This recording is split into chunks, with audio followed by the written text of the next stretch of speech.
Good afternoon. I'm very excited to be here today. Thanks for the organizers and partners for giving me an opportunity to speak at Cypher. Today, I would like to share with you a powerful framework that I have crafted and been practicing year after year. This framework has consistently helped me in achieve one positive result after another. Let's take a step back and talk about why I needed a framework in the first place. What made me to create this? Just as today, generative AI is the topic of the hour, there was something else which was in the spotlight nearly a decade ago. So that's when I was starting my career in the big data, and that was the big data. And I was, just as we are catching up the larger language models and trying to understand the concepts around larger language models, I was catching up on something else. Like, what is 3V? What does that mean? Volume, velocity, variety, and later on someone added another V, veracity. So, and in the meanwhile, what was happening is to create beautiful data visualizations and for telling compelling stories, tools like Tableau and Spotfire were emerging. In addition to the open source tools like Matplotlib and ggplot from the community. At that time, I was just too overwhelmed with the sheer volume of information I had to consume and learn, and most importantly, apply them to help my customers and demonstrate results. My state of mind at that time was just like this, being lost in a dense forest. That's when, based on my learnings in my initial first set of machine learning projects, I created this framework, which I call Disrupt.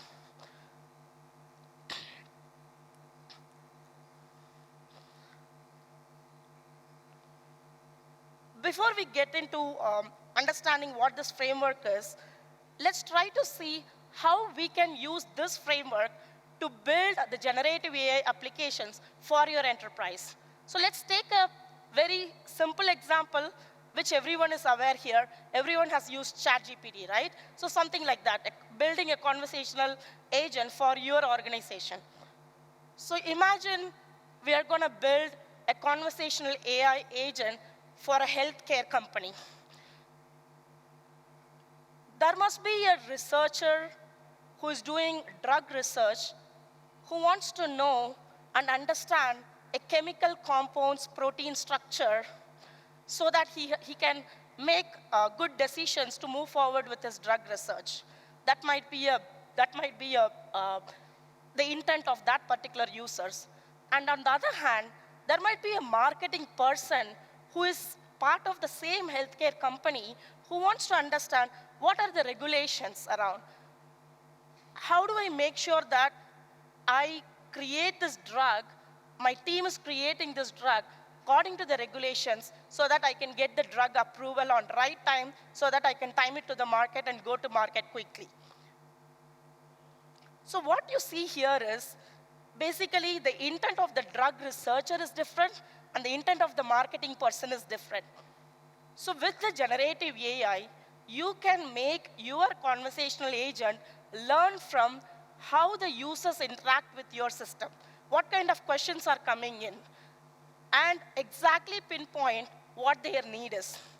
Once you understand the user's intent, your job is halfway through.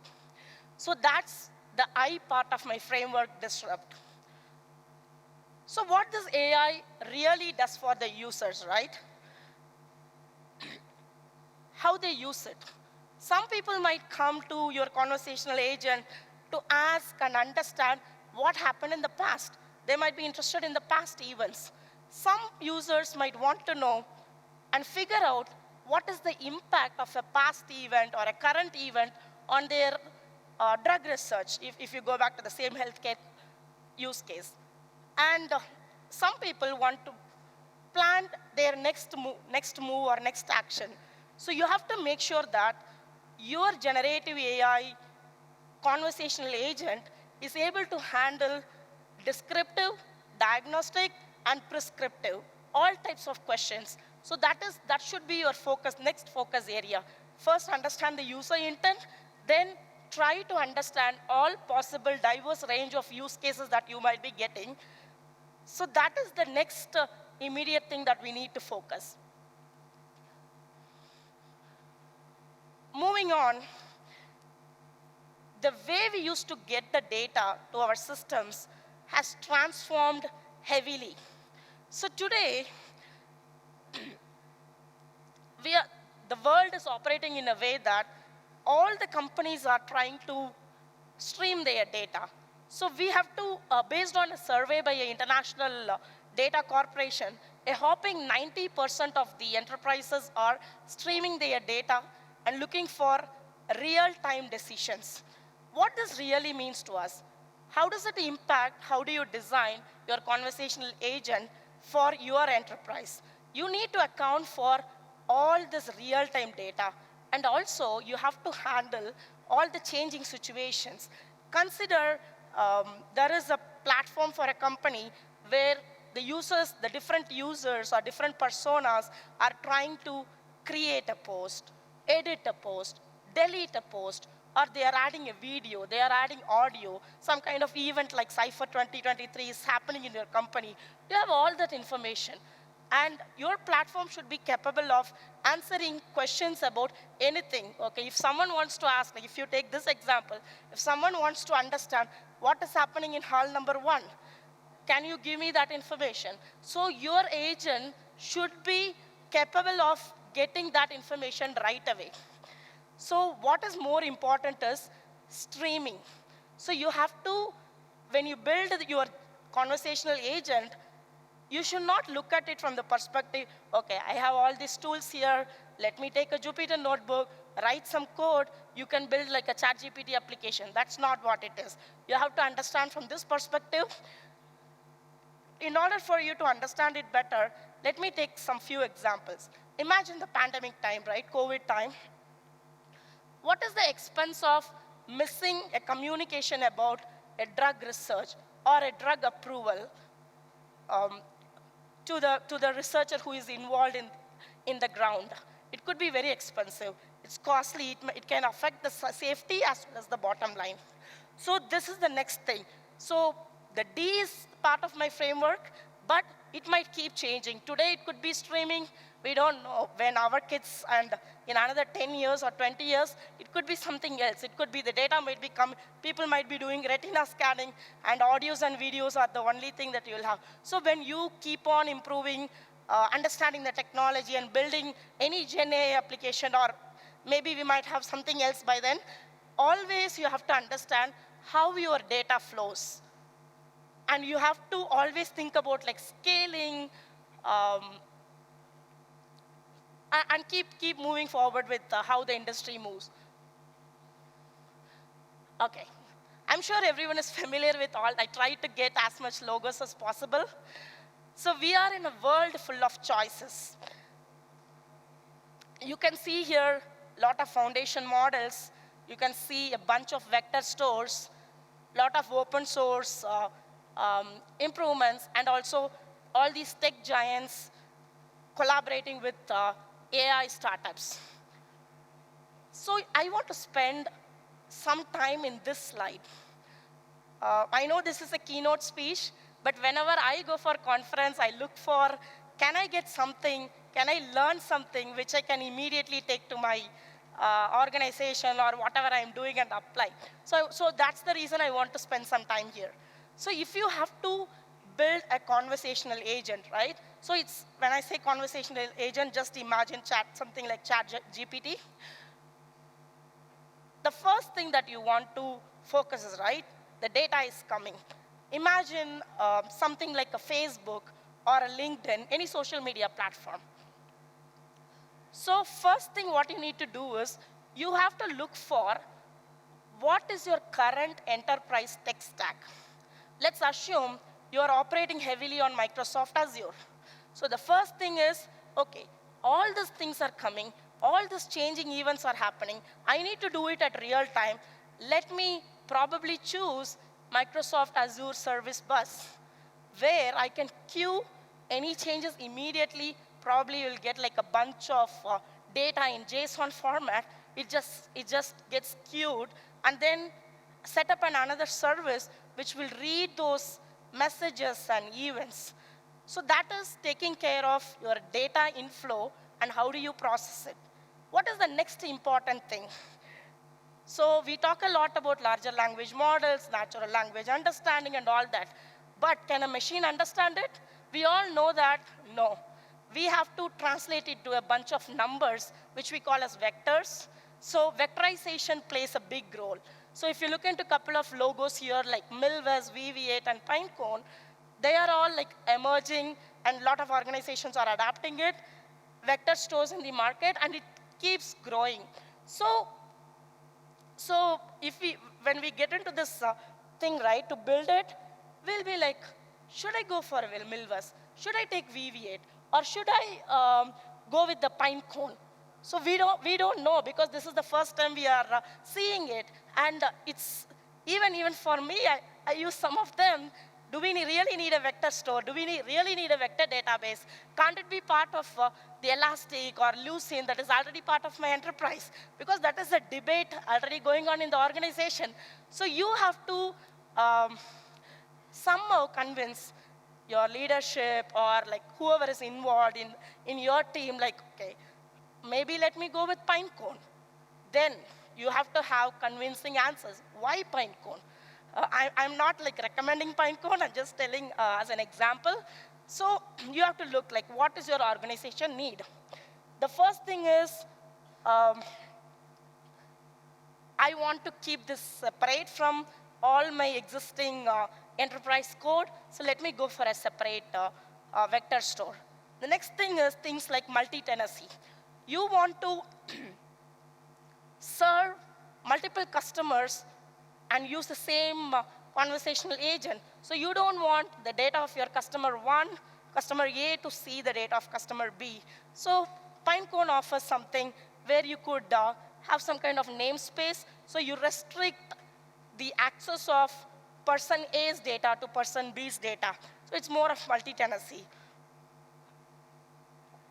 And the other thing that you need to consider is, do I have the resource, and do I need to have a separate team who can understand the skill, this new technology? Can they do the operations?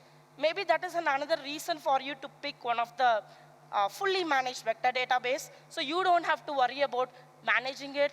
It's hosted on someone else's Kubernetes cluster. They manage your auto-scaling. All you do is pay them. Again, the pricing differs. It could be based on the pods that you select or number of vectors that you are going to store. So that is another decision that you need to make based on your enterprise needs. So we touched upon the vector stores. Now let's move on to the foundation models. Again, you have like a lot of things, right? Am I going to use an API from this AI company or an API from another AI company? Again, don't get pressurized by, oh, everyone is doing company A's API, let me use that. Or everyone is doing company B's. Don't get pressurized by that. Start with something what the whole community is adapting. So you'll get like a lot of help from the community out there. A lot of people would have tried something which you are trying it for the first time. So that's another thing. And open source like LangChain, Llama Index. Again, don't try to master everything. If you take one path, try to understand like how you can learn everything about that particular path, so that like you don't try to boil the ocean. Okay, now we spoke about streaming the data. Then we spoke about using the foundation model for generating your embedding. The next important thing that you need to think is, when you get the data, that's the time you need to decide, how am I going to store it? It's not just about embedding, right? So if a drug researcher who is doing research on diabetes, and he's going to ask a question, you don't want to run a query against all your data.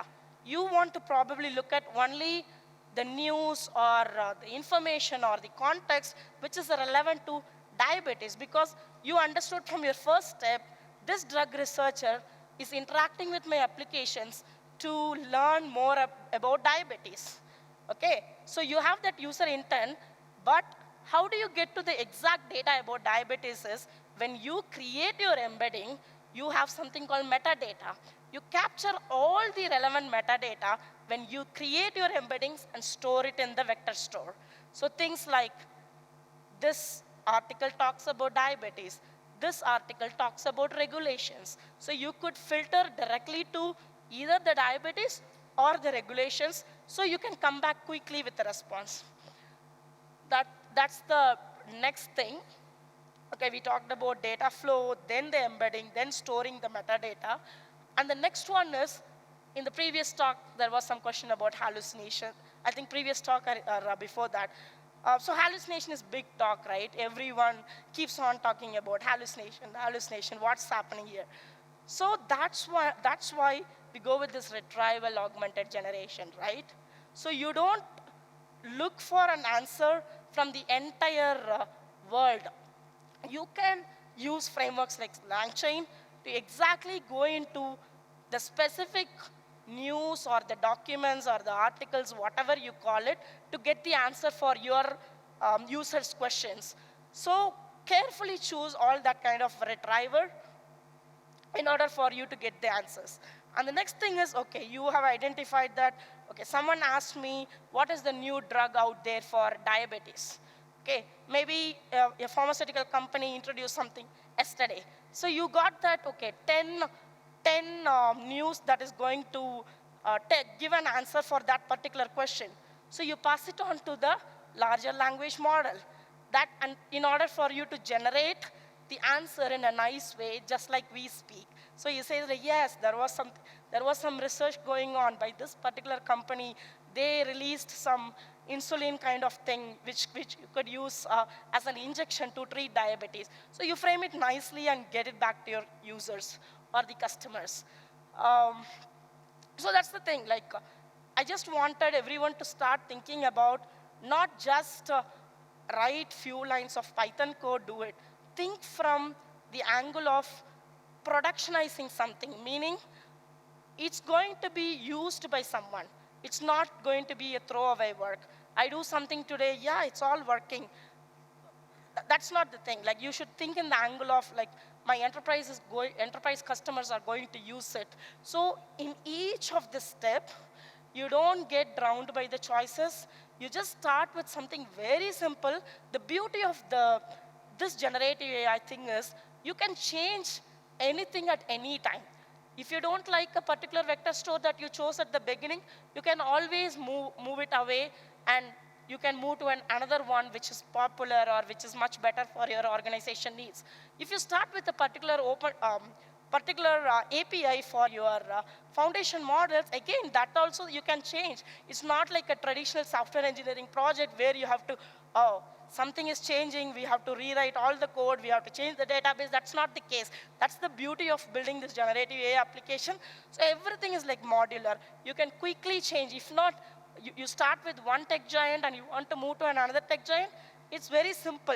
So don't worry about boiling the ocean and trying to learn every single thing. The reason I'm stressing on it is because I see every day around me, like people who are trying to learn generative AI, trying to create something, trying to apply their knowledge. This is the dilemma they have all the time. So my next thing is P.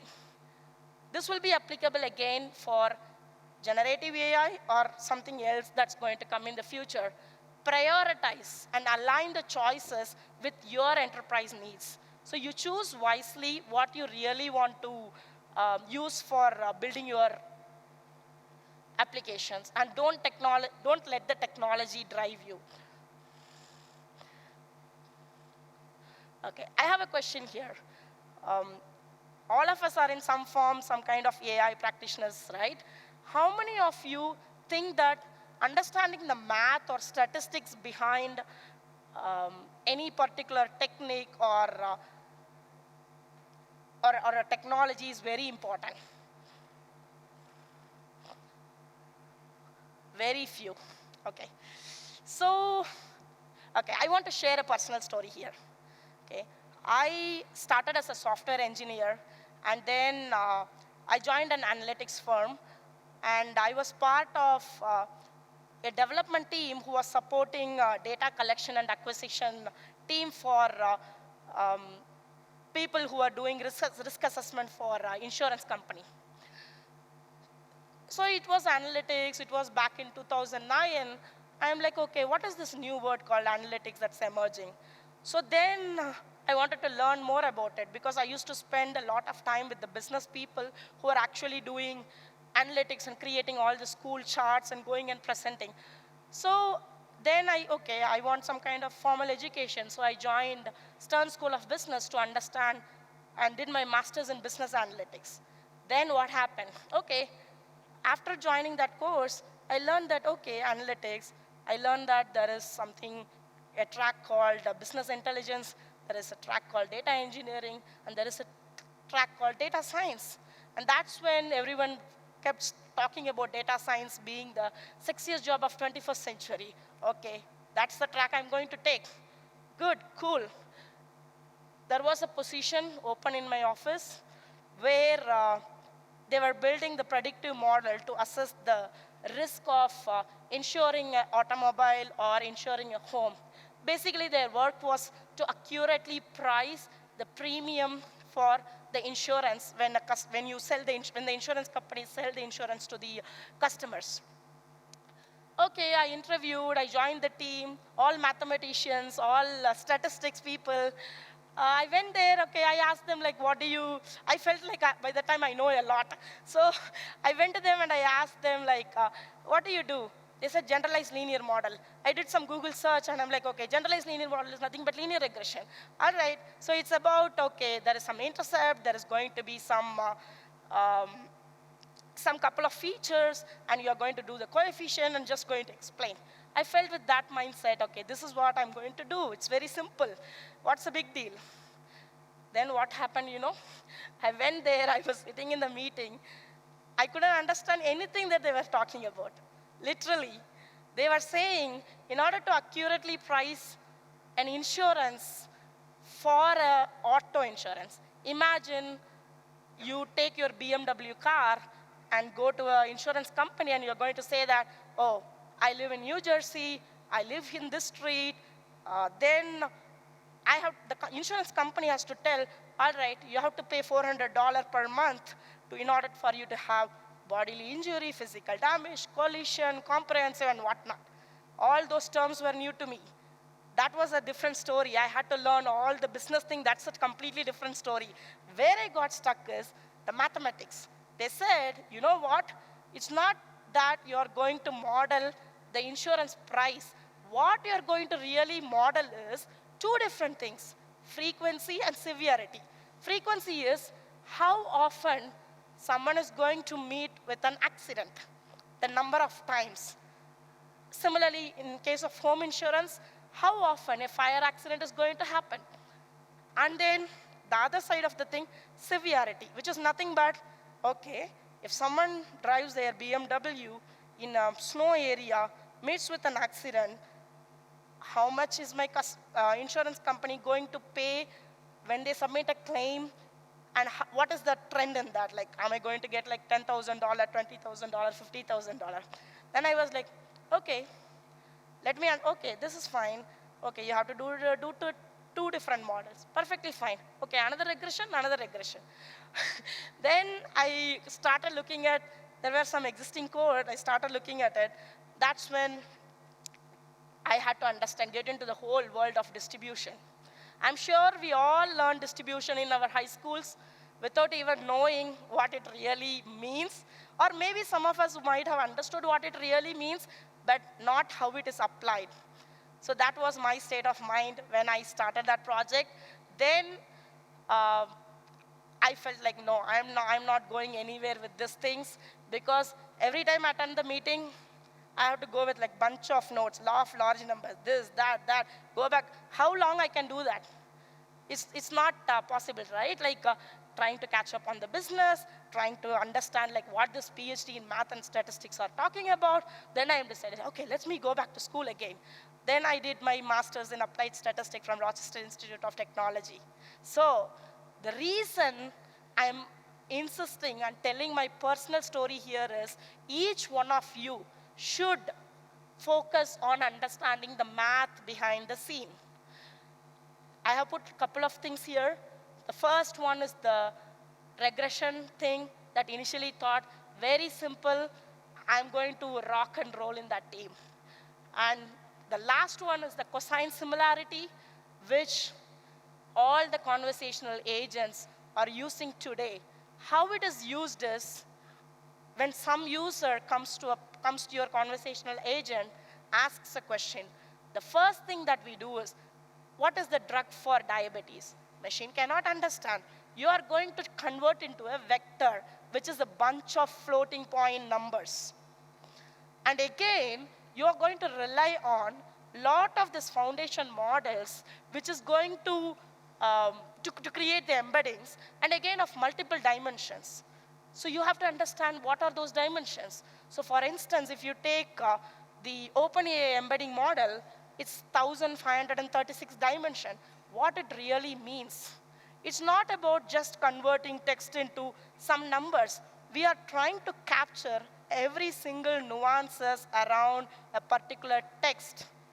What words are coming together? What sentences are coming together? What is the probability of the next word coming after this particular word? That is how all these larger language models were built. Okay, so you first convert it as a query vector. Then you have this bunch of vectors, right? The data flows through the streaming platform. You create these vectors. You put it in a vector store, for instance, in Pinecone. You have all these things. You take the diabetes, you apply some kind of filtering, and you get into like maybe 100,000 documents, which is going to talk about diabetes. Then how do you compare your question and retrieve the news or documents, which is going to give you the answer is using a lot of metrics, but one metric is cosine similarity. Okay, I don't know how many of you know this, and that's just like a very tip of the iceberg. Like that, if you get into all these models, right, there are like Bayesian optimization. A lot of things operate on Bayesian. Like it's like, okay, I have some prior knowledge about something. Then I learn from pattern. Then I compute a new posterior, and that becomes a new prior. Again, if you think about it, it's all mathematics. So I can't insist enough on this, because this is something I am advocating to all the young people, because I learned it hard way. So I find this stage as a good opportunity to broadcast this message to a broader audience, so you take it really seriously. Skipping statistics basics, that means you are missing out big. You can achieve small things quickly, but if you don't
encourage each one of you to take this framework and try applying it, and let me know what you think about it. I'm sure it will be definitely a guiding star for you to build your generative AI application for your enterprise. I know that there is some exciting thing waiting for us, gala dinner and some music. So I try to keep it very short, open for questions. Thank you.